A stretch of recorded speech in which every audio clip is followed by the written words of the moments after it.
అంగన్వాడీ కార్యకర్తలు ఆయాలు తలపెట్టిన సమ్మె 22వ రోజుకు చేరింది. మంగళవారం నాడు స్థానిక పొదిలి మండల పరిషత్ అభివృద్ధి కార్యాలయం ప్రాంగణంలో అంగన్వాడీ దీక్షా శిబిరంలో తమ న్యాయమైన డిమాండ్లతో కూడిన వినతి పత్రాన్ని దున్నపోతుకు అందజేసి ఇప్పటికైనా ముఖ్యమంత్రి వైఎస్ జగన్మోహన్ రెడ్డి తమ డిమాండ్లు పరిష్కరించాలని అంగన్వాడీ వర్కర్స్ సీనియర్ నాయకులు శోభ డిమాండ్ చేశారు. ఈ కార్యక్రమంలో అంగన్వాడీ కార్యకర్తలు ఆయాలు తదితరులు పాల్గొన్నారు.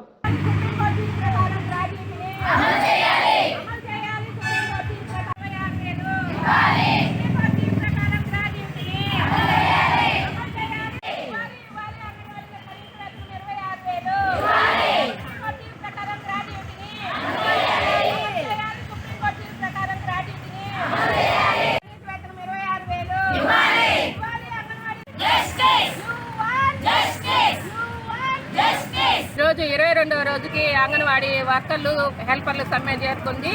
ఈరోజు దున్నపోతులకి అర్జీ ఇవ్వటం జరిగింది. అట్లయినా మా సమస్యలు పరిష్కారం అవుతాయని చూస్తున్నాము. ఈరోజు కలెక్టర్ ఆఫీసుల నుంచి మాకు సెక్టార్ లీడర్లందరినీ రమ్మని చెప్పి 3ంటికి రమ్మని చెప్పి పిలిచారు. కానీ మేము ఎవరం పాల్గొనట్లేదు. రేపు కలెక్టరేట్ ముట్టడి ఒంగోలుకి వెళ్తున్నాము అందరము. దీన్ని బట్టి సీఎం గారు జగన్మోహన్ రెడ్డి గారు ఇప్పటికైనా మా కోరికలు స్పందించి కొత్త సంవత్సరానికి మాకు తీపి కబురు చెప్తారని చెప్పి మేము ఎదురు చూస్తున్నాము. ఖచ్చితంగా మా వేతనాలు పెంచాలి. పెంచేదాకా మేము ఈ సమ్మె ఆపము.